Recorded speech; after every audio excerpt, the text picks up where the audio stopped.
Selamat datang di teras berkisah. Malam ini, kalian akan lihat bagaimana seorang istri hamil yang dibuang ke jalanan, ternyata adalah dalang dari kehancuran total keluarga suaminya. Mereka pikir dia korban. Padahal, dia adalah sang pemburu, dan balas dendamnya dimulai hanya dalam 5 menit. Sebelum kita mulai lebih jauh, coba tulis di kolom komentar, sahabat teras berkisah mendengarkan dari kota mana saja ya? Hujan malam itu turun seolah punya tujuan. Bukan sekadar butiran air yang jatuh dari langit kelabu, melainkan sebuah pertanda, sebuah ritual pembersihan besar-besaran yang akan segera dimulai. Aku merasakannya meresap hingga ke tulang, bahkan dari balik kemewahan dinding rumah yang sebentar lagi akan menjadi saksi bisu sebuah pengkhianatan. Aku berdiri di tengah ruang keluarga, memandangi pantulan diriku di lantai marmer yang dinginnya sama seperti hati orang-orang di sekelilingku. Perutku yang membuncit 7 bulan adalah satu-satunya kehangatan nyata yang kumiliki saat ini. Semua drama ini dimulai dari secangkir teh.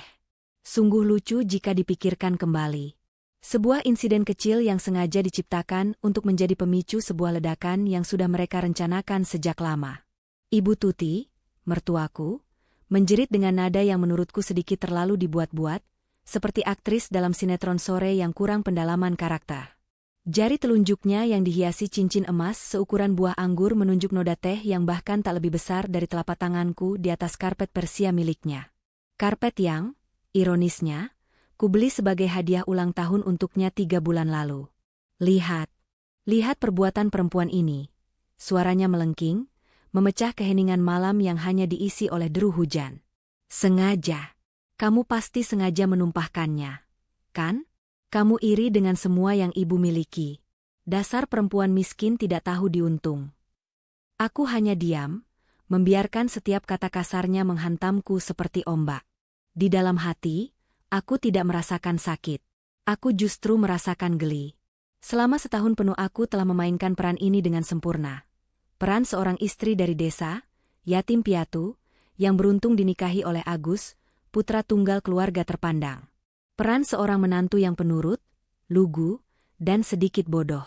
Aku membiarkan mereka meremehkanku, memandangku sebelah mata, karena hanya dengan begitu aku bisa melihat wujud asli mereka dengan sangat jelas. Manusia, saat merasa superior, akan menunjukkan warna sejatinya tanpa saringan. Dan warna mereka, sungguh, tidak terlalu indah untuk dilihat. Kenapa kamu diam saja? Hah? Merasa bersalah? Bu Tuti mendekat, napasnya memburu. Aku bisa mencium aroma parfumnya yang terlalu menyengat, sebuah wewangian mahal yang berusaha menutupi kebusukan dari dalam. Dari awal ibu sudah tidak setuju Agus menikahimu. Perempuan tanpa bibit, bebet, dan bobot sepertimu hanya membawa sial. Aku menatap matanya dalam-dalam. Di sana, aku tidak melihat kemarahan murni. Yang kulihat adalah keserakahan yang meluap-luap dan ketakutan.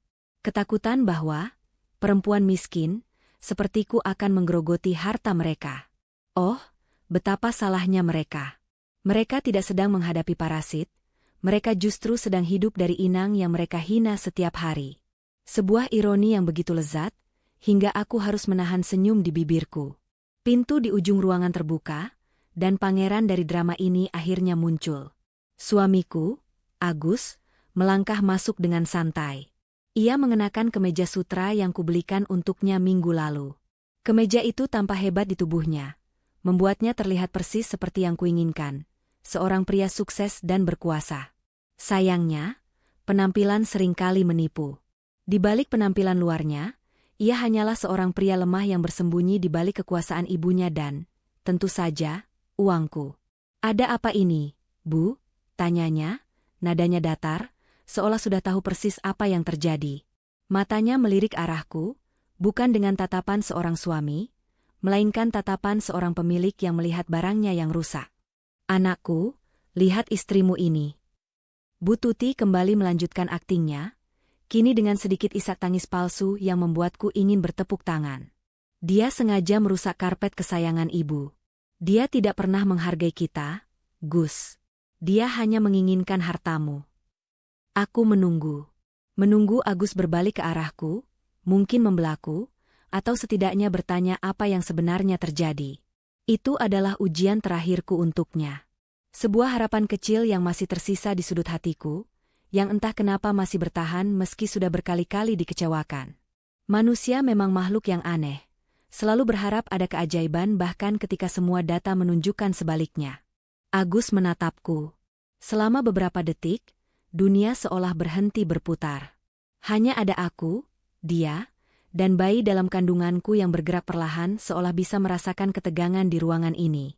Lalu, sebuah senyum tipis terukir di bibirnya. Bukan senyum hangat yang dulu membuatku jatuh cinta, melainkan senyum sinis yang dingin dan menusuk. Senyum seorang pemangsa yang sudah selesai dengan mainannya. Sudah kuduga, katanya pelan. Kata-kata itu menjadi paku terakhir di peti mati pernikahanku. Kamu memang tidak pernah berubah, Ranum. Selalu menjadi beban. Di saat itulah aku tahu, sandiwara ini harus berakhir. Malam ini, Bu Tuti, seolah mendapat aba-aba dari senyum putranya, langsung bergerak.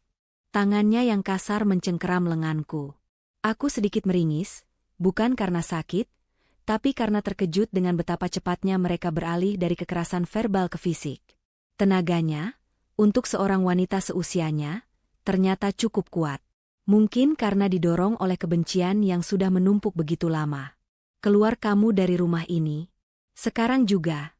Bentaknya, mulai menyeretku melintasi lantai marmer yang dingin. Aku tidak melawan. Aku hanya berusaha menjaga keseimbanganku. Satu tanganku secara refleks melindungi perutku. Prioritasku adalah anakku. Dia tidak boleh kenapa-kenapa. Dia adalah alasanku bertahan, dan dia akan menjadi alasanku untuk bangkit dan menghancurkan semua ini. Aku membiarkan diriku diseret seperti karung beras, melewati ruang tamu yang dipenuhi perabotan mewah yang setiap sudutnya dibeli dengan uang hasil jerih payahku. Setiap langkah adalah sebuah kenangan pahit. Di sofa itu, aku pernah mendengar Bu Tuti berbisik pada temannya di telepon, menyebutku, benalu tak berguna. Di dekat jendela itu, aku pernah melihat Agus menerima telepon mesra dari wanita lain, mengira aku cukup bodoh untuk tidak menyadarinya. Rumah ini bukanlah istana impianku. Rumah ini adalah penjara berlapis emas, dan malam ini adalah hari pembebasanku. Pintu utama terbuka dengan kasar. Angin malam yang dingin dan basah langsung menerpa wajahku, membawa serta aroma tanah yang basah oleh hujan. Bu Tuti tidak berhenti. Ia terus menyeretku hingga ke teras depan, lalu dengan satu dorongan kuat, ia melemparkanku ke lantai yang basah dan kotor. Aku jatuh terduduk, gaun rumah sederhanaku langsung basah kuyup dan berlumpur. Aku mengangkat wajahku, menatap dua orang yang berdiri di ambang pintu, diterangi oleh cahaya hangat dari dalam rumah. Mereka tampak seperti raja dan ratu yang baru saja mengusir penyihir jahat dari kerajaan mereka. Wajah Bu Tuti penuh kemenangan. Wajah Agus, kosong, tapi ada kilatan kepuasan di matanya. Jangan pernah kembali lagi ke sini, perempuan sial, desis Bu Tuti. Agus hanya menambahkan dengan nada mengejek, selamat menikmati hidupmu yang sebenarnya, Ranum. Kembali ke tempat asalmu. Di jalanan. Lalu, pintu itu tertutup. Bunyi debamnya terdengar begitu final. Meninggalkanku sendirian di tengah halaman luas, di bawah guyuran hujan yang semakin deras. Dingin mulai merayap, membasahi pakaianku, kulitku, hingga terasa menusuk ke tulang. Untuk sesaat, aku membiarkan diriku merasakan semua itu. Rasa dingin, rasa basah, rasa sakit di hatiku yang ternyata masih bisa berdarah sedikit. Mereka pikir ini adalah akhir bagiku. Mereka pikir mereka telah membuang sampah yang mengotori hidup mereka. Mereka memandangku sebagai seorang wanita hamil yang tak berdaya, tanpa uang, tanpa keluarga, yang baru saja kehilangan segalanya. Malam ini, mereka akan tidur nyenyak, merasa menang. Aku tersenyum tipis di tengah kegelapan. Air hujan yang membasahi wajahku menyamarkan air mata yang tidak pernah keluar. Mereka benar. Ranum yang mereka kenal memang baru saja kehilangan segalanya. Karena Ranum yang itu tidak pernah benar-benar ada. Dia hanyalah sebuah karakter, sebuah topeng yang kubuat. Dan pertunjukan topeng sudah selesai.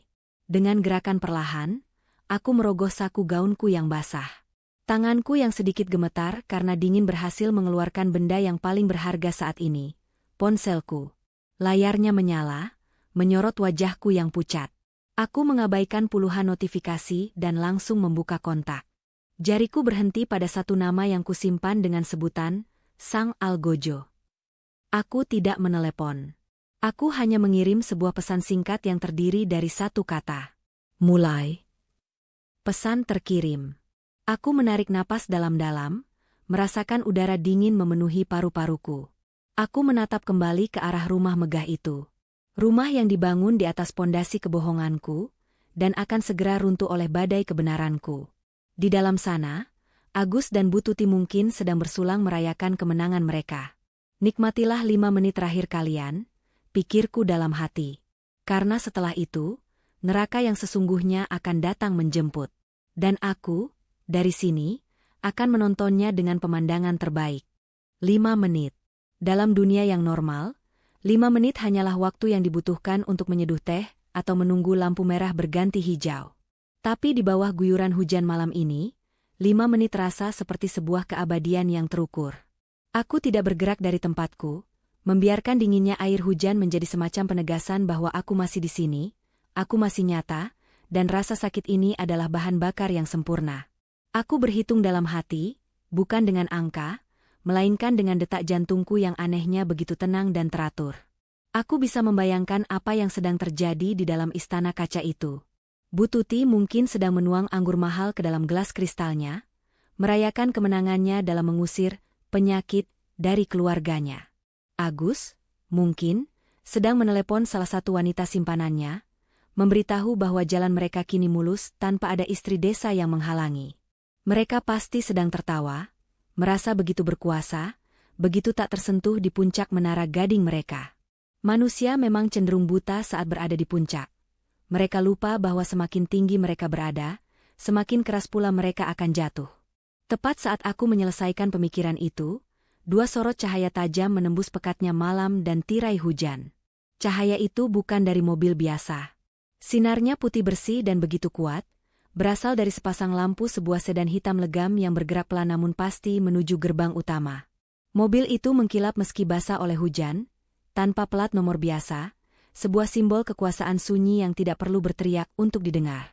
Ini bukan mobil jemputan untukku. Ini adalah kereta kencana yang datang untuk memulai sebuah pemakaman. Satpam yang berjaga di pos tampak kebingungan. Ia pasti mengira ada tamu penting yang datang bertamu di jam selarut ini. Dengan sedikit tergopoh-gopoh, ia keluar membawa payung, mencoba menghentikan mobil itu untuk bertanya. Aku melihatnya dari kejauhan, tersembunyi di balik rimbunnya semak bunga sepatu yang daunnya basah kuyup. Aku bisa melihat percakapan singkat itu. Sang satpam yang tadinya memasang kuda-kuda penting, mendadak terlihat pucat dan langsung mundur teratur, membuka gerbang besi yang menjulang tinggi itu tanpa bertanya lebih lanjut. Pintu mobil terbuka. 2 orang pria berjas mahal, rapi, dan berwajah sedingin es melangkah keluar. Di belakang mereka, seorang wanita anggun dengan map kulit di tangannya mengikuti. Mereka bukan preman, bukan penagih utang jalanan. Mereka adalah prajuritku, tim legal terbaik yang bergerak dengan presisi seekor predator. Mereka adalah Sang Algojo, dalam bentuk yang paling elegan. Mereka melangkah tegap di atas jalanan paving yang basah, payung hitam besar melindungi setiap jengkal tubuh mereka dari hujan, seolah hujan pun tak pantas menyentuh mereka. Mereka tiba di depan pintu jati raksasa itu dan menekan bel. Suara bel yang merdu dan biasanya terdengar ramah, malam ini terdengar seperti lonceng kematian. Aku menahan napas, menikmati setiap detik dari pertunjukan ini. Ini adalah momen yang telah kurancang selama berbulan-bulan di dalam kepalaku. Setiap detail, setiap kemungkinan reaksi, sudah kuantisipasi. Pintu itu akhirnya terbuka. Sosok Agus muncul, wajahnya menyiratkan kekesalan karena pestanya diganggu. Siapa yang malam-malam begi? Kalimatnya terputus saat melihat 3 sosok profesional di hadapannya. Di belakangnya, Bu Tuti ikut menjenguk dengan segelas anggur masih di tangan, raut wajahnya sama terganggunya. Selamat malam, Bapak Agus Firmansyah, sapa pria yang berdiri paling depan. Suaranya tenang, formal, namun membawa beban yang sangat berat. Namanya Pak Tirtayasa, kepala tim hukumku, seorang pria parubaya yang bisa membuat pengacara paling licik sekalipun menangis di pengadilan. Ya, saya sendiri. Ada apa ini? Jawab Agus, berusaha terdengar berwibawa, meski aku bisa melihat sedikit kegugupan di matanya. Orang-orang seperti Agus hanya berani pada mereka yang dianggapnya lemah.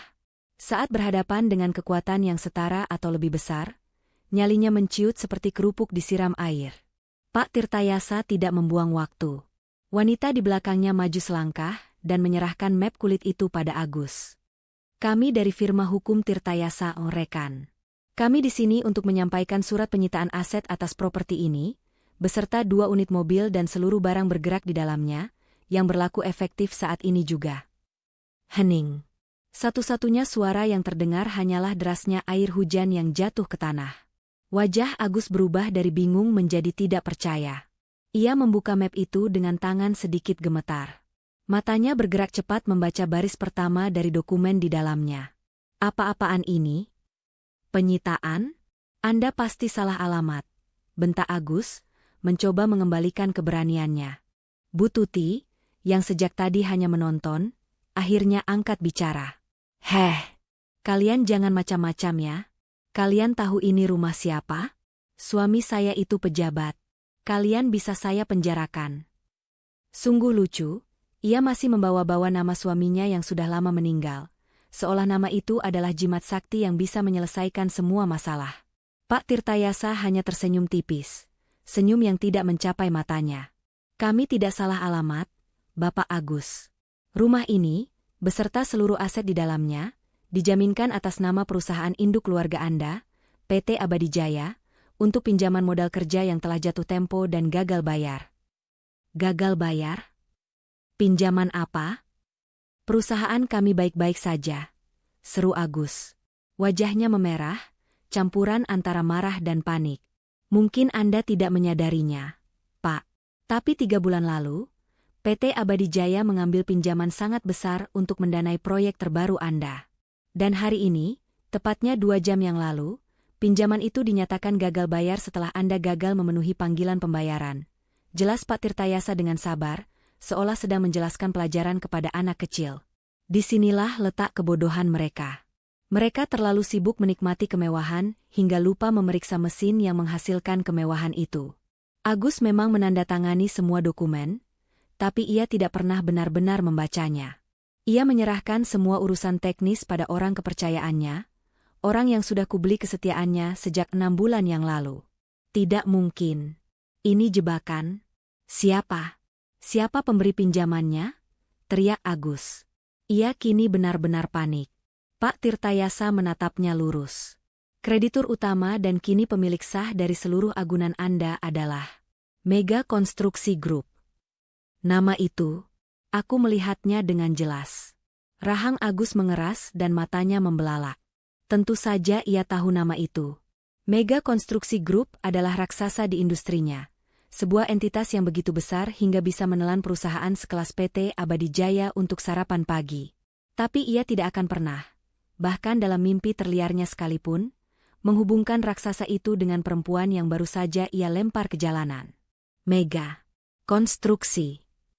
Bu Tuti mengulang nama itu dengan bingung. Gelas anggur di tangannya terlepas, jatuh ke lantai marmer dan pecah berkeping-keping. Suara pecahan kaca itu menjadi musik pengiring kehancuran mereka. Tidak mungkin. Ini bohong. Pergi kalian semua. Pergi.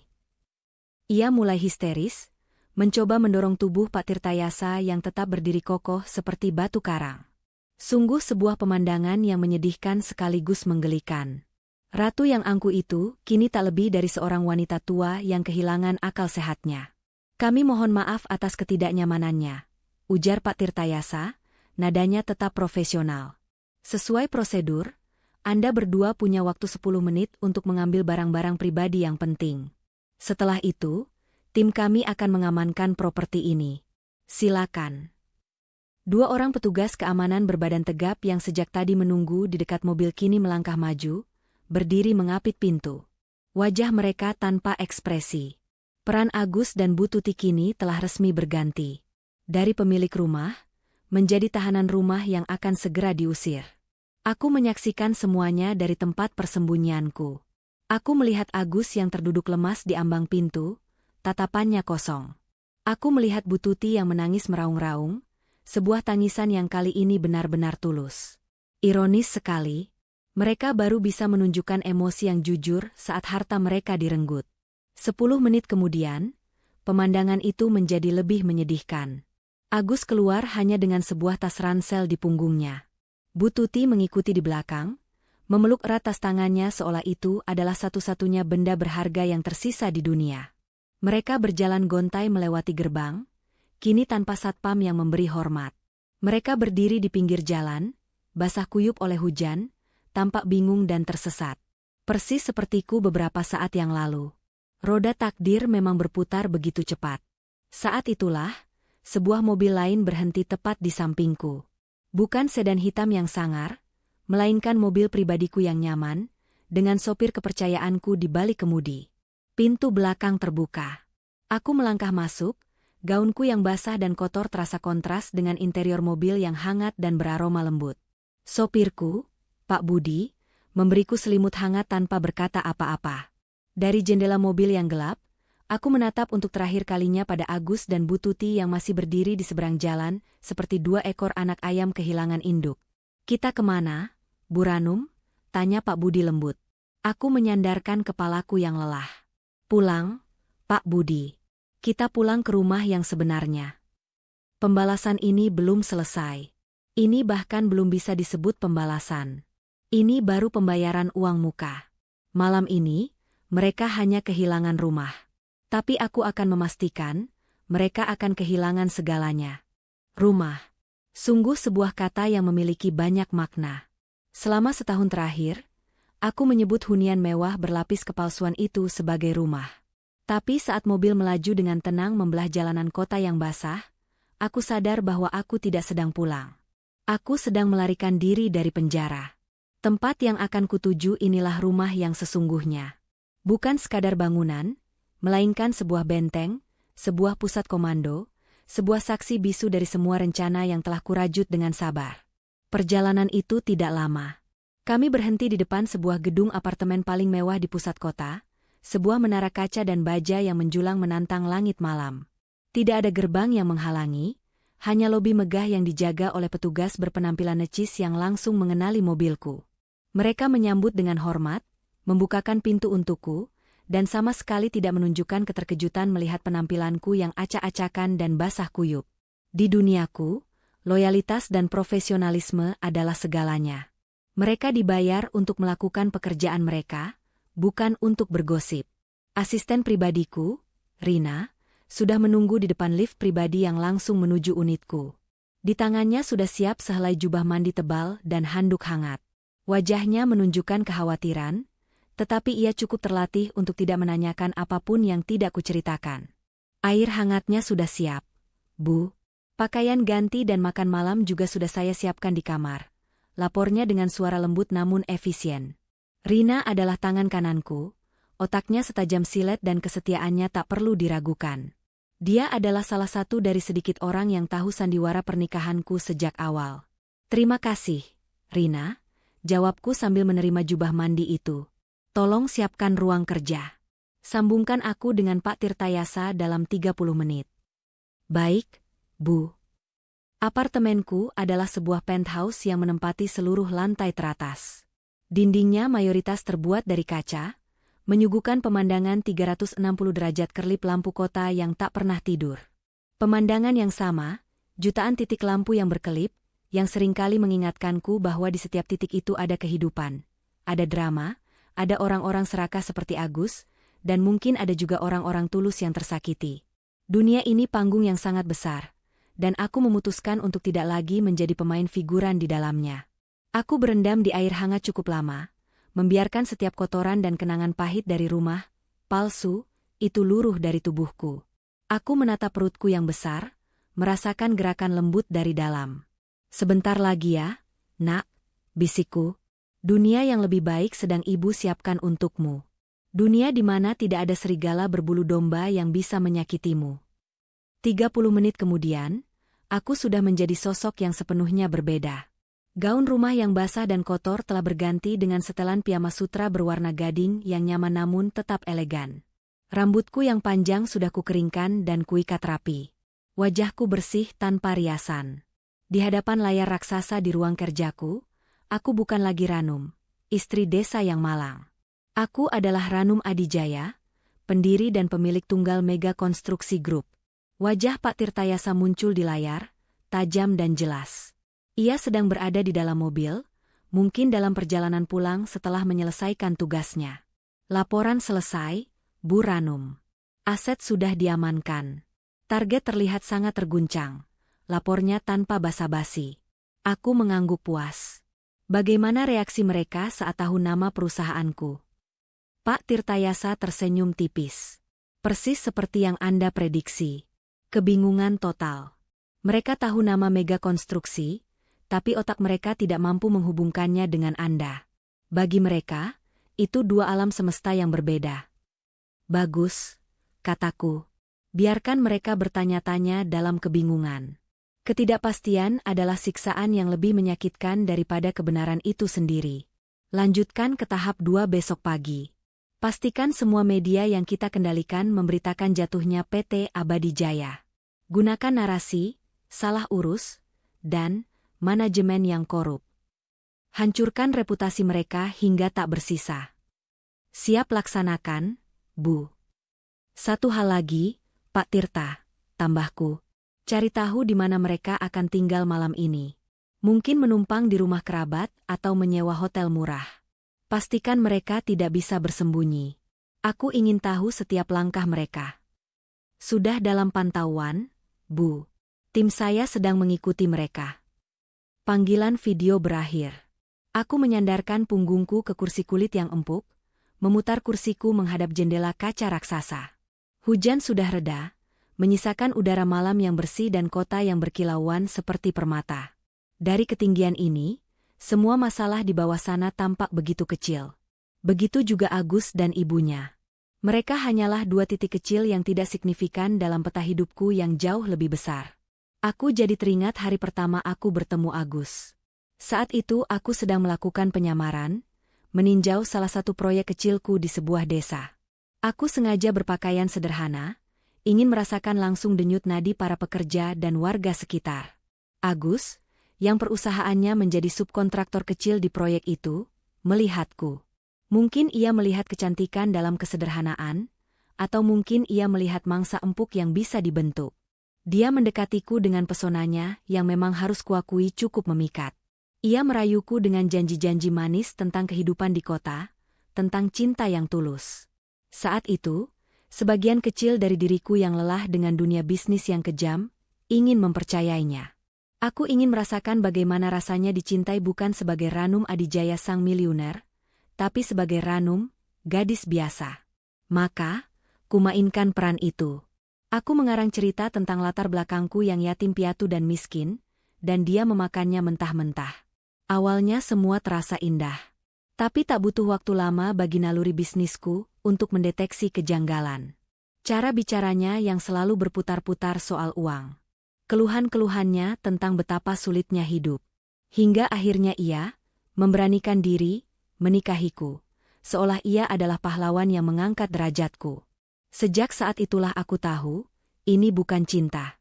Ini adalah investasi baginya. Dan aku, Ranum Adijaya, paling benci investasi yang buruk. Jadi, aku memutuskan untuk melanjutkan permainan ini, tapi dengan aturanku sendiri. Aku membiarkan dia menikahiku. Aku membiayai gaya hidupnya dan ibunya secara diam-diam, melalui alur perusahaan yang rumit. Aku memberikan proyek-proyek besar pada perusahaannya, membuatnya merasa seperti seorang pengusaha jenius yang sukses atas usahanya sendiri. Aku memberinya panggung, memberinya kostum, dan membiarkannya berakting sebagai raja. Aku hanya ingin melihat seberapa jauh keserakahannya akan membawanya. Dan malam ini, aku mendapatkan jawabannya. Ponselku bergetar. Sebuah pesan masuk dari tim pengawas. Isinya sebuah foto dan alamat sebuah rumah kecil di pinggiran kota. Rumah itu milik adik dari almarhum ayah Agus. Foto itu menunjukkan Agus dan Bu Tuti berdiri di depan pintu, tampak memelas, basah, dan menyedihkan. Pintu itu akhirnya terbuka, dan mereka masuk ke dalam. Aku tersenyum. Drama belum selesai. Panggungnya saja yang berpindah, dari istana megah ke rumah sempit yang pengap. Besok, saat matahari terbit, mereka tidak akan terbangun di atas kasur empuk dengan sarapan yang disajikan pelayan. Mereka akan terbangun oleh kenyataan pahit, di mana nama baik mereka hancur, dan rekening ban mereka kosong. Tabir telah kubuka. Sang ratu telah kembali ke singgasananya. Dan dari atas sini, aku bisa melihat semuanya dengan sangat jelas. Permainan baru saja dimulai. Harapan adalah benda yang paling kejam sekaligus paling indah di dunia. Pagi itu, saat aku menyesap teh melati hangat dari balkon penthouseku sambil memandangi Jakarta yang mulai menggeliat, aku tahu bahwa di sudut kota yang lain, Agus sedang berpegang pada satu-satunya harapan yang ia miliki. Bukan harapan untuk memperbaiki pernikahan kami, tentu saja bukan. Harapannya kini terwujud dalam bentuk tumpukan proposal, denah bangunan, dan perjanjian kontrak, proyek pembangunan Menara Cendana. Proyek itu adalah mahakarya yang seharusnya melambungkan nama perusahaannya ke level berikutnya. Aku tahu segalanya tentang proyek itu, tentu saja. Aku yang menciptakannya.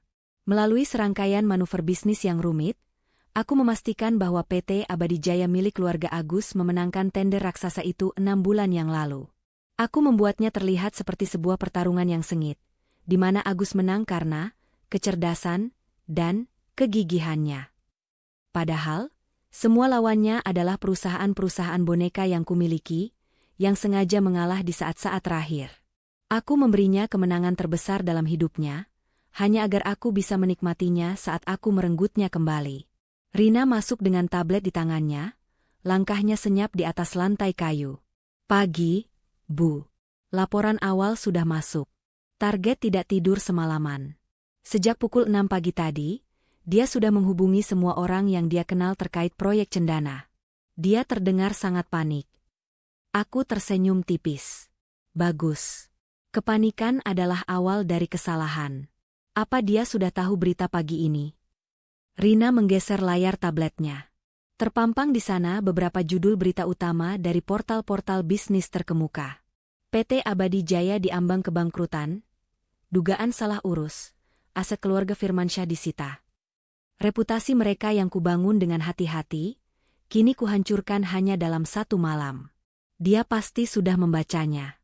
Itulah mengapa dia begitu panik. Lanjut Rina. Proyek Cendana adalah satu-satunya kapal yang belum tenggelam. Kalau begitu, mari kita siapkan torpedo terakhirnya, ujarku tenang. Rina, atur rapat Dewan Darurat dengan semua pemangku kepentingan proyek Cendana siang ini. Pukul 2 tepat. Agendanya, evaluasi lanjutan dan penentuan status proyek. Pastikan Agus Firmansyah, sebagai CEO kontraktor utama, mendapat undangan resmi. Wajibkan dia untuk datang dan melakukan presentasi penyelamatan. Baik, Bu. Akan saya atur. Rina mengangguk, lalu berbalik pergi. Ia tidak perlu bertanya lebih jauh. Ia tahu persis apa tujuan dari presentasi penyelamatan itu. Itu bukanlah panggung untuk menyelamatkan, melainkan panggung untuk eksekusi. Aku bisa membayangkan bagaimana reaksi Agus saat menerima panggilan itu. Di tengah badai berita buruk dan kehilangan rumah, undangan rapat itu akan terasa seperti pelampung yang dilemparkan dewa. Ia pasti akan berpikir, mereka masih membutuhkanku. Proyek ini terlalu besar untuk gagal. Ia akan merapikan satu-satunya setelan jas yang tersisa, mungkin meminjam sepatu dari kerabatnya, dan menghabiskan sisa paginya untuk menyusun argumen paling meyakinkan dalam hidupnya. Ia akan berjalan menuju menara mega konstruksi, tanpa tahu bahwa ia sedang berjalan ke sarang laba-laba. Pukul 2 siang, aku sudah duduk di kursi utamaku di ruang rapat dewan di lantai 50. Ruangan itu dingin, didominasi oleh meja kayu mahoni raksasa dan jendela kaca yang menampilkan pemandangan kota dari angkasa. Di sekelilingku duduk para direkturku, orang-orang paling loyal dan paling cerdas di bidangnya. Mereka semua tahu peranku sebagai istri terbuang, dan mereka semua adalah bagian dari sandiwara besar ini. Wajah mereka tampak serius dan tegang, akting yang sempurna. Melalui layar monitor kecil di hadapanku, aku bisa melihat rekaman kamera tersembunyi dari lobi. Aku melihat Agus masuk. Dia tampak lelah, matanya sembab, tapi dia berusaha keras untuk berjalan dengan tegap. Dasi yang ia kenakan sedikit miring, sebuah detail kecil yang menunjukkan betapa pikirannya sedang kalut. Dia tampak begitu kecil dan tidak berdaya di tengah kemegahan lobi kantorku. Pintu ruang rapat akhirnya terbuka. Salah satu stafku mempersilakan Agus masuk. Dia melangkah ke dalam, matanya langsung tertuju pada jajaran direksi yang menatapnya tanpa ekspresi. Dia menelan ludah, jelas terintimidasi. Dia belum melihatku. Kursiku sengaja diposisikan sedikit membelakangi pintu. "Selamat siang, bapak-bapak, ibu-ibu," sapanya dengan suara yang bergetar namun dibuat seolah-olah mantap. "Saya Agus Firmansyah. Terima kasih atas kesempatan ini." Direktur operasionalku, Pak Harun, mempersilakannya memulai. "Silakan, Pak Agus. Waktu Anda 15 menit." Dan Agus pun memulai pidatonya. Sebuah pidato yang menyedihkan.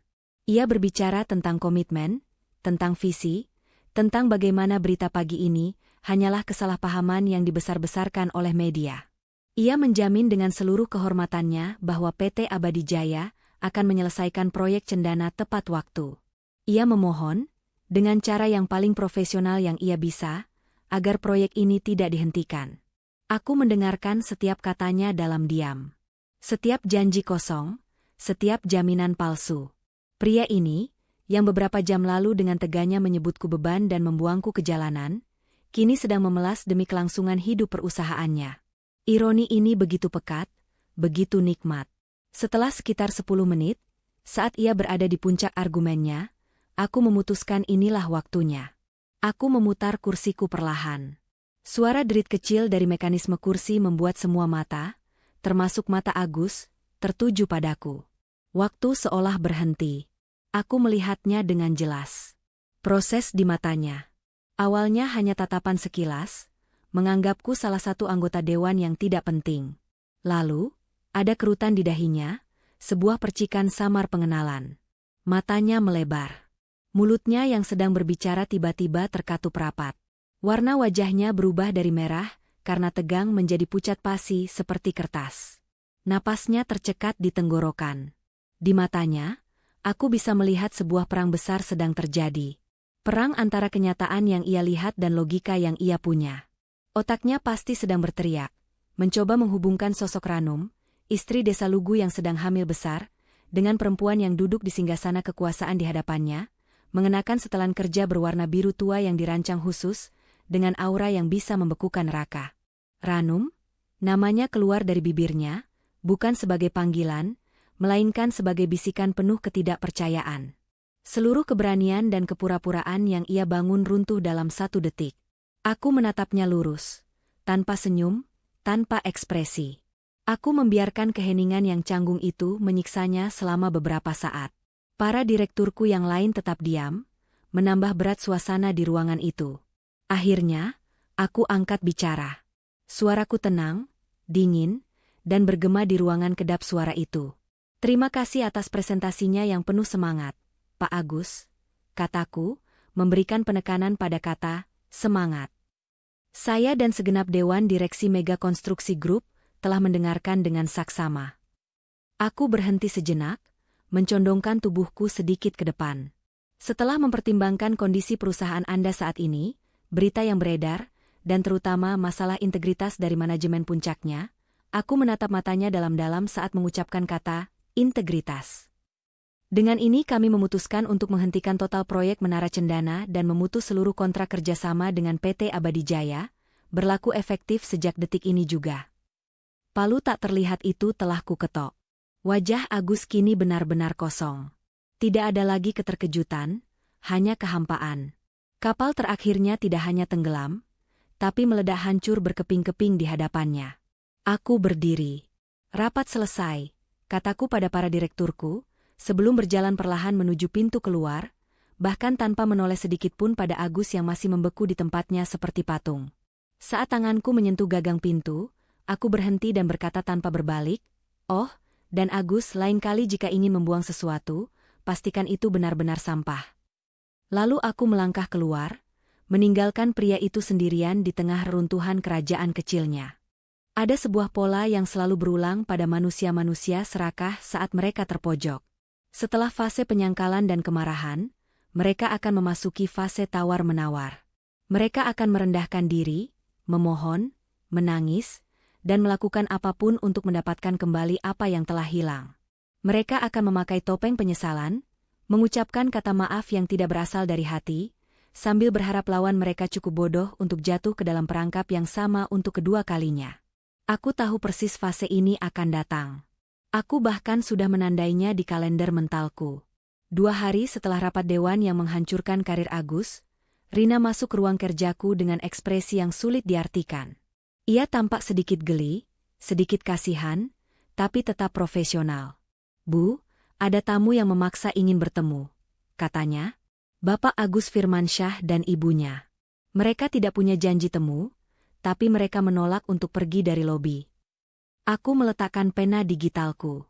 Aku sedang meninjau rancangan sebuah proyek resor ramah lingkungan di Bali, sebuah proyek yang membuatku benar-benar bersemangat.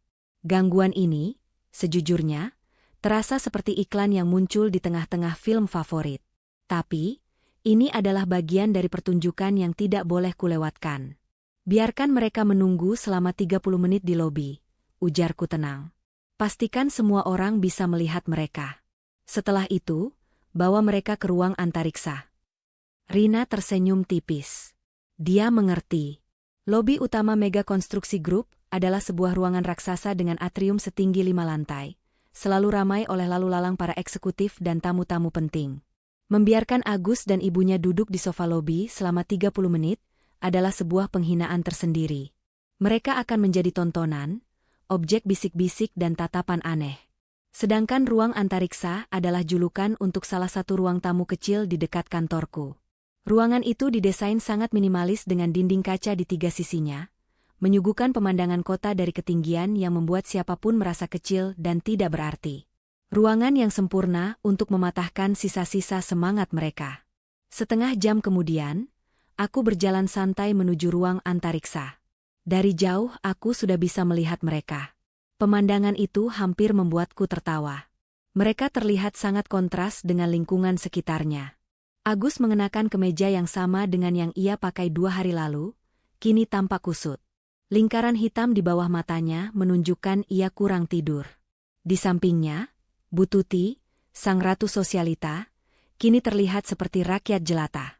Pakaiannya tidak lagi gemerlap, rambutnya yang biasa disasak tinggi kini sedikit berantakan, dan wajahnya yang penuh riasan tebal kini pucat tanpa polesan. Mereka tampak seperti 2 hantu dari masa lalu yang tersesat di istana masa depan. Aku masuk dan duduk di sofa tunggal yang paling besar, berhadapan langsung dengan mereka, menempatkan diriku di posisi yang paling dominan. Aku tidak menawarkan minum, tidak menyapa, hanya menatap mereka dengan tatapan dingin, menunggu siapa yang akan memulai sandiwara ini. Seperti yang kuduga, Bu Tuti yang memulai. Dengan sebuah isak tangis yang tiba-tiba, ia langsung bersimpuh di lantai. Kakinya yang keriput berlutut di atas karpet tebal, sebuah pemandangan yang begitu dramatis dan menggelikan. "Ranum, nak, maafkan ibu." Ia terisak, air matanya mulai mengalir. "Ibu hilaf, nak. Ibu dibutakan oleh kesombongan.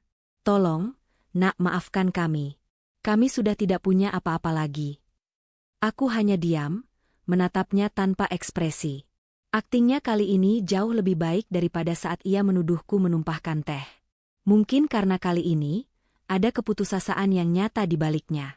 Keputusasaan karena kehilangan uang, tentu saja, bukan karena penyesalan. Agus ikut beraksi. Ia tidak bersimpuh, harga dirinya mungkin masih tersisa sedikit. Tapi ia menunduk dalam-dalam, menatap lantai seolah ada sesuatu yang sangat menarik di sana. "Sayang, Ranum," panggilnya dengan suara serak. Panggilan, sayang, itu terdengar begitu salah dan menggelikan keluar dari mulutnya sekarang. Aku minta maaf. Aku suami yang gagal. Aku bodoh. Aku dibutakan oleh kata-kata ibu. Aku seharusnya membelamu. Aku menyesal, Num.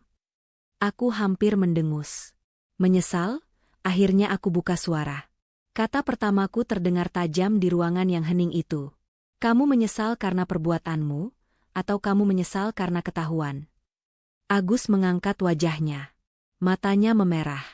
"Aku menyesal atas segalanya, Num. Sungguh. Aku masih mencintaimu." Cinta. Kata itu ia gunakan seperti senjata terakhir yang tumpul. Aku menatapnya lurus, mencoba mencari sisa-sisa pria yang pernah kukira aku cintai. Tapi tidak ada. Yang ada hanyalah cangkang kosong yang dipenuhi ketakutan dan keserakahan. Cinta tidak membuatmu tersenyum sinis saat istrimu yang sedang hamil diseret keluar rumah di tengah hujan. Agus, balasku dengan nada datar. Itu bukan cinta. Itu kekejaman. Wajah Agus kembali pucat. Ia kehabisan kata-kata. Melihat putranya gagal, Bu Tuti mengambil alih lagi. Kali ini, ia memainkan kartu asnya. Kartu yang ia pikir paling ampuh untuk meluluhkan hatiku. Ranum, pikirkan anakmu, nak. Pikirkan calon cucu ibu. Ia berkata sambil mencoba merangkak mendekat untuk memegang kakiku, tapi aku segera menggeser kakiku menjauh. Kasihan dia, lahir tanpa seorang ayah, tanpa seorang nenek. Apa kamu tega? Nak? Demi anak kita bersama, tolong beri kami kesempatan kedua. Disinilah batas kesabaranku habis. Mereka berani membawa-bawa anakku ke dalam permainan kotor mereka. Anakku yang belum lahir, yang sama sekali tidak bersalah, mereka jadikan tameng untuk keserakahan mereka. Kemarahan dingin menjalari seluruh tubuhku, namun wajahku tetap tenang. Aku berdiri, membuat mereka berdua mendongak menatapku. Aku berjalan ke arah jendela kaca, membelakangi mereka sejenak. Aku menarik napas, menenangkan gejolak di dalam diriku. Pertama, kataku sambil berbalik, suaraku kini tanpa emosi sedikitpun. Jangan pernah, sekali lagi, menyebut anak dalam kandunganku ini sebagai cucumu atau anak kita. Anak ini adalah milikku. Hanya milikku. Kalian sudah kehilangan hak apapun atasnya sejak malam kalian membuangnya ke jalanan bersamaku. Aku menatap Bu Tuti yang terdiam. Dan kedua, Nyonya Tuti, aku menggunakan panggilan formal untuk menciptakan jarak. Drama Anda sudah selesai. Saya tidak tertarik menontonnya lagi. Anda pikir saya bodoh? Anda pikir permohonan maaf palsu dan air mata buaya ini bisa menghapus semua perbuatan kalian? Aku beralih menatap Agus. Dan kau pikir aku akan luluh hanya karena kau mengucapkan kata cinta dan menyesal? Kau menghancurkan kepercayaanku, satu-satunya hal yang kuminta darimu. Kau menukarnya dengan kemewahan sesaat. Sekarang, nikmatilah hasil dari pilihanmu. Aku berjalan menuju pintu, pertunjukan ini sudah membuatku muak. Tunggu, Ranum, tolong. Agus berdiri, suaranya terdengar putus asa. Apa yang harus kami lakukan? Beri kami kesempatan untuk memperbaikinya. Aku berhenti di ambang pintu, menoleh sedikit ke arah mereka. Wajah mereka penuh harap, menantikan seberkas cahaya, sebuah pengampunan. Aku memutuskan untuk memberi mereka harapan palsu yang akan membuat mereka semakin menderita. Kalian ingin tahu apa yang harus kalian lakukan? Tanyaku retoris. Nikmati saja apa yang kumulai. Karena aku jamin ini semua baru permulaan.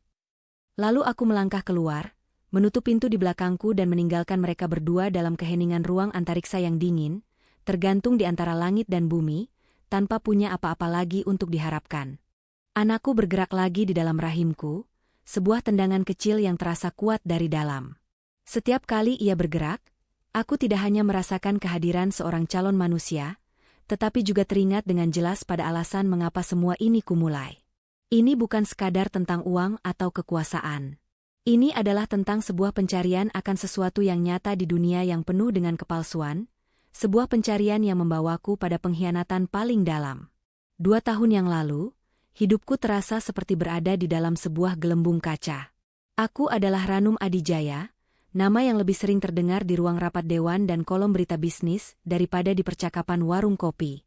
Aku punya segalanya, kekayaan yang tak terhitung, perusahaan yang menggurita, dan kekuasaan untuk mengubah sebuah lahan kosong menjadi kota mandiri.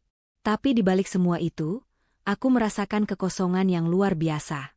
Setiap orang yang mendekatiku seolah membawa sebuah proposal tak terlihat.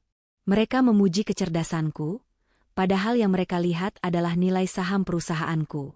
Mereka mengagumi visiku, padahal yang mereka inginkan adalah sebagian kecil dari anggaranku. Aku lelah. Lelah dikelilingi oleh manusia-manusia transaksional. Maka, aku menciptakan sebuah pelarian. Sebuah eksperimen sosial pribadiku.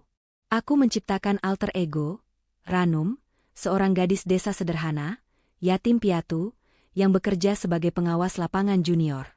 Aku akan memakai pakaian biasa, menguncir rambutku seadanya, dan mengunjungi proyek-proyek kecilku di daerah terpencil.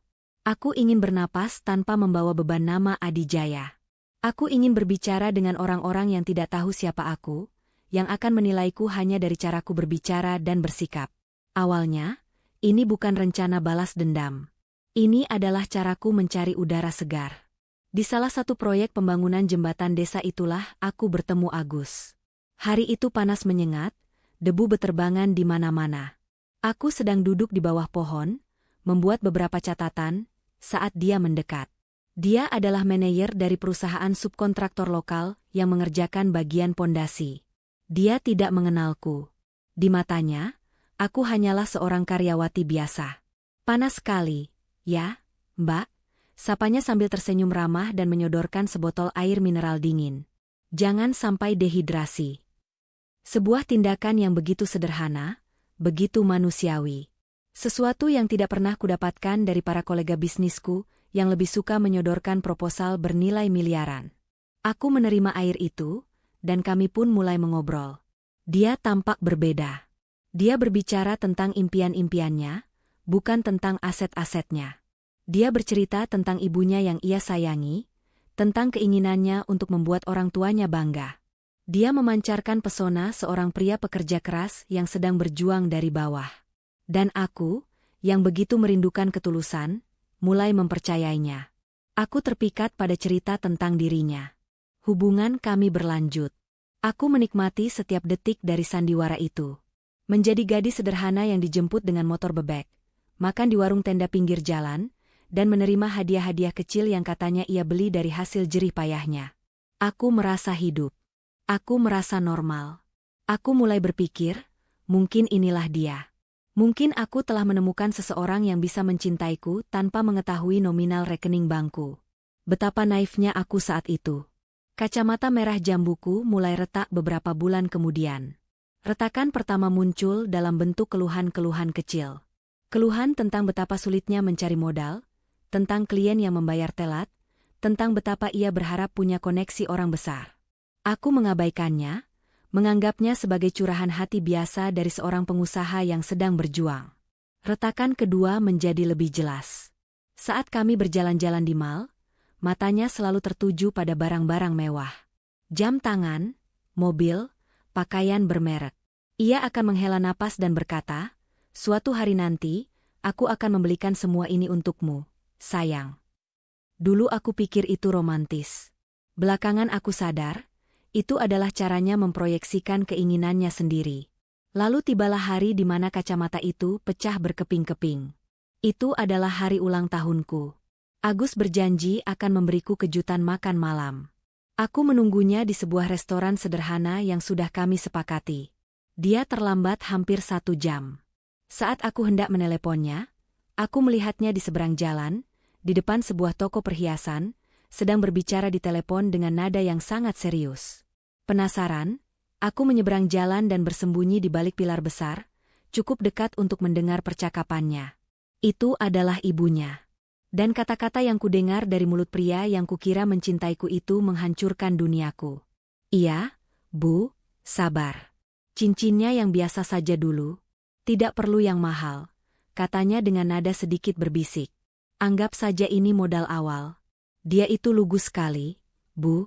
Yatim piatu, tidak punya siapa-siapa, jadi gampang dipegang. Kalau sudah Ibu restui dan kami menikah, proyek jembatan itu bisa jadi pintu masuk kita. Dia kenal beberapa orang penting di sana. Sedikit demi sedikit, kita manfaatkan dia. Anggap saja ini investasi jangka panjang untuk perusahaan kita." Investasi. Satu kata itu terasa seperti sebilah pisau es yang menusuk jantungku. Jadi selama ini, aku bukanlah seorang kekasih. Aku adalah sebuah aset. Sebuah komoditas. Sebuah investasi jangka panjang. Rasa sakitnya begitu luar biasa, begitu tajam, hingga aku tidak bisa bernapas. Aku berdiri di sana, di balik pilar, dengan air mata yang mengalir tanpa suara. Dongengku sudah berakhir.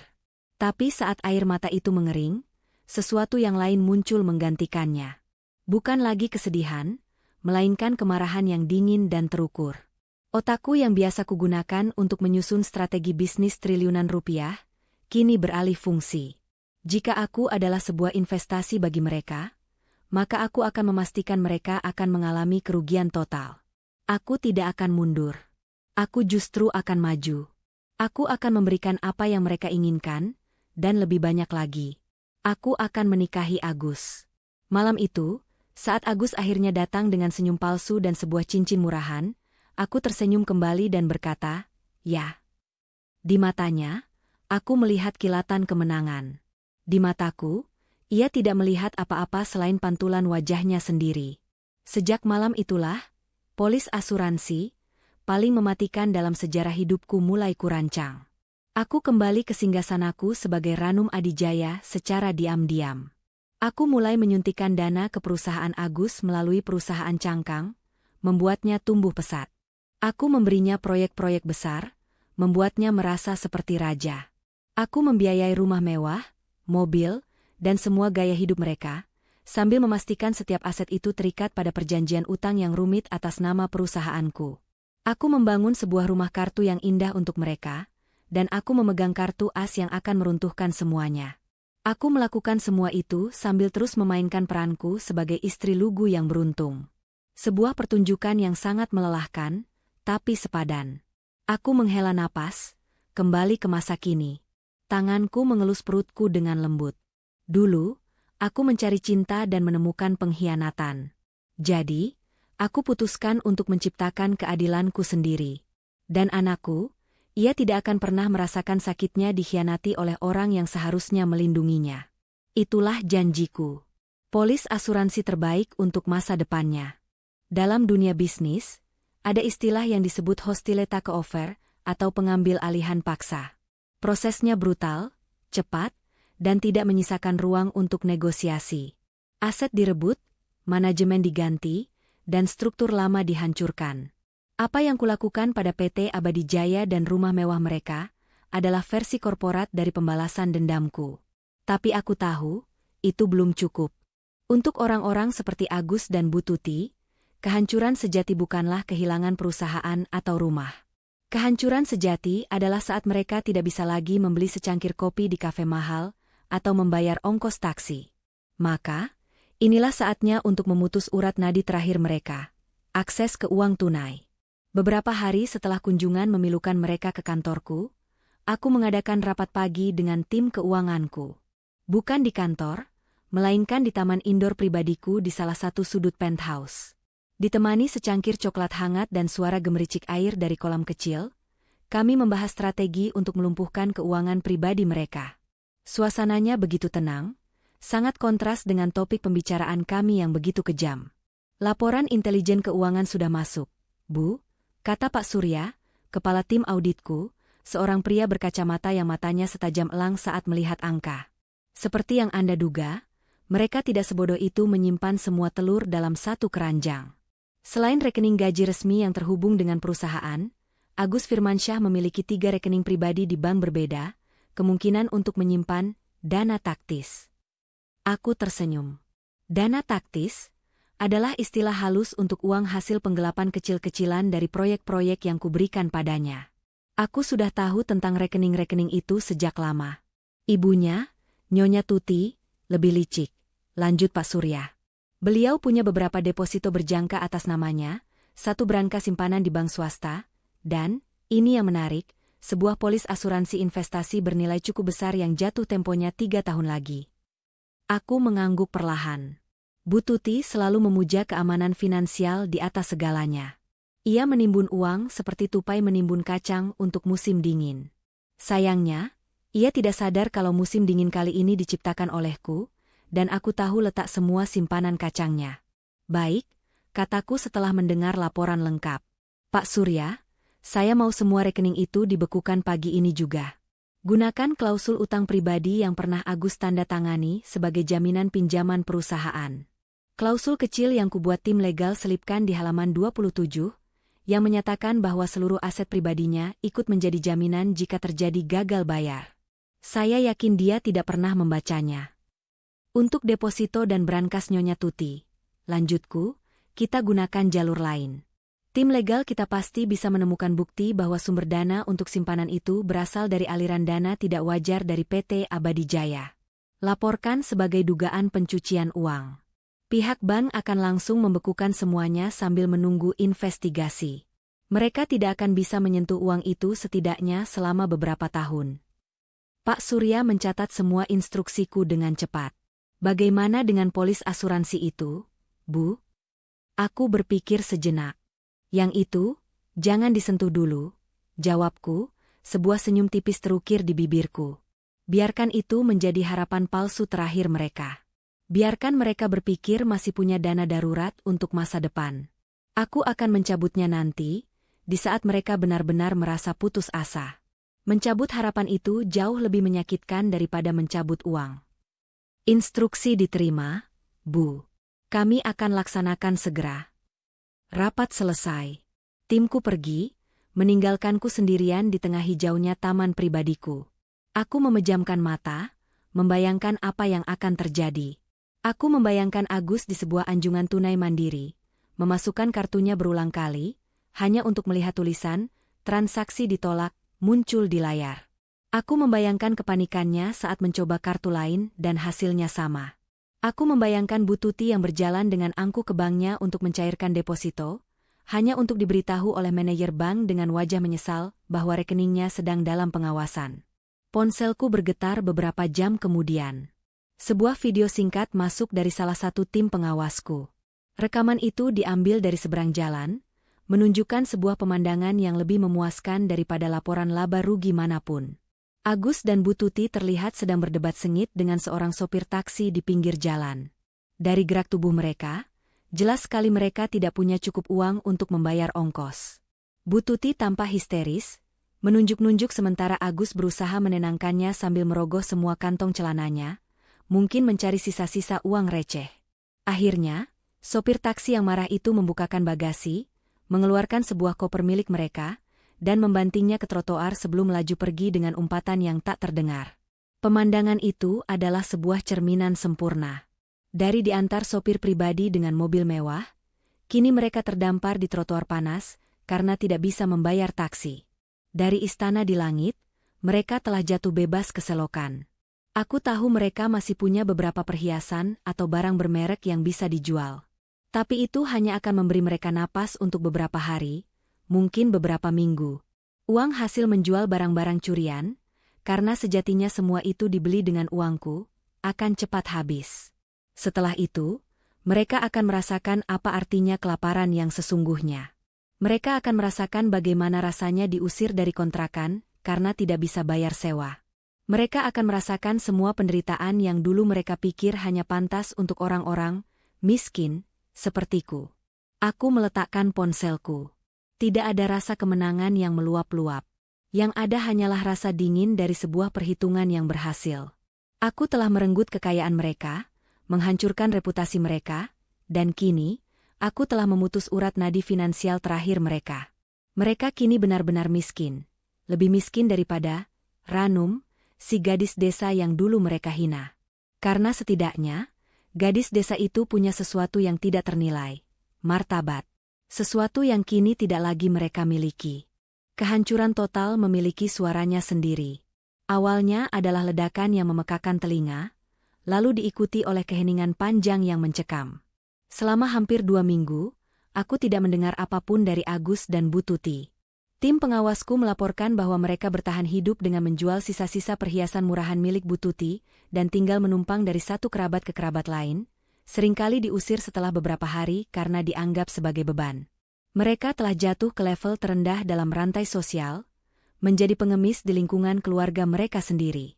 Aku sedang berada di tengah rapat virtual dengan tim arsitekku dari Jepang saat Rina masuk dengan wajah tegang. Ia menyodorkan tablet dengan pesan singkat, mereka di lobi. Membuat keributan besar. Menolak pergi sebelum bertemu Anda. Aku tahu hari ini akan tiba. Hari di mana binatang yang terluka parah akan menggunakan sisa tenaganya untuk menyerang balik. Aku menatap jadwal di layarku. Rapat ini penting, tapi konfrontasi ini adalah penutupan bab yang harus kulakukan sendiri. Beri aku 10 menit, kataku pada para arsitek di layar. Lalu aku menoleh pada Rina. Bawa mereka naik. Bukan ke ruang tamu. Bawa mereka langsung ke sini, ke ruanganku. Rina tampak ragu. Tapi, Bu, lakukan saja, potongku dengan tenang. Aku ingin mereka melihatku di pusat kekuasaanku. Dikelilingi oleh gedung-gedung pencakar langit Jakarta yang seolah tunduk di bawah jendelaku. Aku ingin mereka merasa sekecil semut di hadapan dewa. 10 menit kemudian, pintu ruang kerjaku yang masif terbuka. 2 petugas keamanan mengapit Agus dan Bu Tuti. Pemandangan di hadapanku sungguh menyedihkan. Mereka terlihat seperti orang asing yang tak kukenali. Pakaian mereka kusam dan lusuh. Tubuh mereka lebih kurus. Wajah mereka tirus dan kotor, dengan mata yang menyala-nyala oleh campuran kebencian dan keputusasaan. Tinggalkan kami, perintahku pada petugas keamanan. Setelah mereka pergi dan pintu tertutup, keheningan yang berat menyelimuti ruangan. Bu Tuti yang pertama meledak. Ia tidak lagi mencoba bersandiwara. Wajahnya adalah topeng amarah murni. Perempuan iblis, teriaknya, suaranya serak dan pecah. Lihat perbuatanmu. Kamu hancurkan kami. Kamu hancurkan hidup anakku. Apa salah kami padamu? Aku tetap duduk dengan tenang di kursi kerjaku, jari-jariku bertaut di atas meja. Salah kalian? Aku mengulang pertanyaannya dengan nada dingin. Anda menyeret seorang wanita yang sedang hamil 7 bulan keluar dari rumah ke tengah hujan deras. Menurut Anda, itu bukan sebuah kesalahan? Halah, itu tidak sebanding dengan ini semua. Bentak Agus, akhirnya ikut bersuara. Ia menunjuk ke sekeliling ruangan dengan tangan gemetar. Rumah, perusahaan, reputasi, semuanya kau ambil. Kau kejam, Ranum. Lebih kejam dari binatang. Aku menatap lurus ke mata Agus. Aku belajar dari yang terbaik, balasku. Aku belajar dari seorang suami yang tersenyum saat istrinya diusir. Aku belajar dari seorang pria yang menganggap pernikahan sebagai investasi jangka panjang. Apakah istilah itu terdengar familiar di telingamu, Agus? Wajah Agus langsung berubah. Pukulan itu telak mengenai sasaran. Ia pasti teringat pada percakapan teleponnya dengan ibunya, percakapan yang ia kira tidak akan pernah ada yang tahu. Kak kau. Ia tergagap. Ya, aku tahu, kataku, kini aku berdiri dan berjalan perlahan mendekati mereka. Aku tahu segalanya. Sejak awal. Aku tahu rencanamu untuk memanfaatkanku. Aku tahu tentang penghinaan yang ibumu ucapkan di belakangku. Aku tahu tentang kebohonganmu. Aku berhenti tepat di hadapan mereka. Mereka berdua mundur selangkah, seolah auraku benar-benar bisa membakar mereka. Kalian pikir aku ini apa? Gadis desa bodoh yang bisa kalian permainkan? Kalian salah besar. Kalian tidak sedang mempermainkan seorang gadis desa. Kalian sedang mencoba menipu seekor naga yang sedang menyamar menjadi domba. Dan sekarang, kalian merasakan apinya. Kami minta maaf. Kami sudah minta maaf. Isak Bu Tuti kembali mencoba taktik air mata, tapi kini sudah tidak ada efeknya. Maaf tidak akan mengembalikan kepercayaan yang telah kalian hancurkan, sahutku. Kalian tidak menyesali perbuatan kalian. Kalian hanya menyesali konsekuensinya. Aku kembali ke mejaku dan menekan sebuah tombol. Layar raksasa di dinding di belakangku menyala, menampilkan sebuah gambar real-time dari kamera pengawas di depan bekas rumah mereka. Rumah itu kini dikelilingi pagar proyek, dan beberapa pekerja sedang membongkar taman mewahnya. Sebuah papan besar terpampang di depan, segera dibangun panti asuhan Adi Jaya. Rumah itu, kataku tanpa menoleh, akan menjadi tempat bagi anak-anak yang benar-benar yatim piatu. Anak-anak yang tidak seberuntung diriku, yang masih bisa membangun kembali hidup mereka. Agus dan Bu Tuti menatap layar itu dengan horor. Itu adalah penghinaan terakhir. Simbol status mereka kini akan menjadi sebuah lembaga amal. Nikmati sisa hidup kalian, ujarku sebagai penutup. Belajarlah untuk hidup dengan hasil dari perbuatan kalian sendiri. Sekarang, keluar. Mereka tidak bergerak, hanya menatapku dengan tatapan kosong yang kalah. Akhirnya, aku menekan interkom. Keamanan, tolong antar Tuan dan Nyonya Firmansyah keluar dari gedung saya. Saat mereka diseret keluar, aku tidak merasakan apa-apa lagi. Bukan kemenangan, bukan kepuasan. Hanya sebuah kehampaan. Sebuah tugas yang akhirnya selesai. Setelah konfrontasi terakhir itu, aku memfokuskan seluruh energiku pada dua hal. Mengelola kerajaanku dan mempersiapkan kelahiran anakku. Ruangan di sebelah kamarku telah diubah menjadi kamar bayi yang indah, dengan warna-warna lembut dan perabotan paling aman. Saat aku berdiri di sana, mengelus boks bayi yang terbuat dari kayu ek, aku merasa sebuah kedamaian yang belum pernah kurasakan sebelumnya. Masa laluku yang kelam terasa begitu jauh, seperti cerita dari kehidupan orang lain. Di tengah kedamaian itulah, teleponku berdering. Nama Pak Tirtayasa muncul di layar. "Selamat siang, Bu Ranum," sapanya dengan suara yang terdengar lebih ringan dari biasanya. "Saya hanya ingin mengabarkan, surat perintah penangkapan sudah dikeluarkan." Aku mengerutkan kening. "Penangkapan?" "Betul, Bu. Seperti instruksi Anda, tim audit kami menyerahkan semua temuan janggal dari pembukuan PT Abadi Jaya kepada pihak berwenang secara anonim. Ternyata, lubangnya lebih dalam dari yang kita duga. Bukan hanya penggelapan dana perusahaan, tapi juga manipulasi pajak besar-besaran yang sudah dilakukan sejak ayah Agus masih hidup. Negara dirugikan miliaran rupiah." Aku terdiam sejenak. Aku tahu mereka curang, tapi aku tidak menyangka skalanya sebesar itu. Agus Firmansyah ditahan sebagai tersangka utama yang melanjutkan praktik tersebut, dan ibunya ikut terseret karena namanya tercatat di beberapa transaksi fiktif sebagai komisaris. Lanjut Pak Tirtayasa. "Ini bukan lagi permainan Anda, Bu.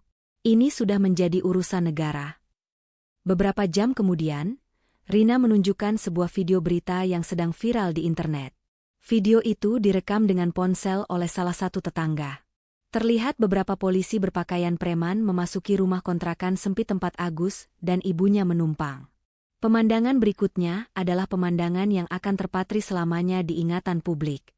Agus keluar dengan tangan di borgol, wajahnya ditutupi jaket, berjalan dengan kepala tertunduk. Di belakangnya, Bu Tuti meronta-ronta dan menjerit-jerit histeris saat seorang polwan dengan sabar membimbingnya masuk ke dalam mobil.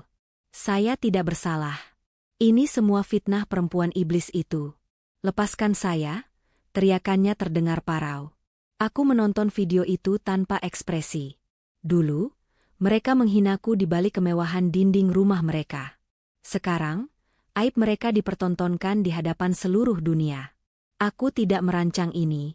Aku tidak menyuruh polisi menangkap mereka. Aku hanya membuka sebuah kotak Pandora yang berisi kebusukan mereka sendiri, dan membiarkan isinya keluar. Ini bukan lagi balas dendam pribadiku. Ini adalah karma hukum yang sedang bekerja.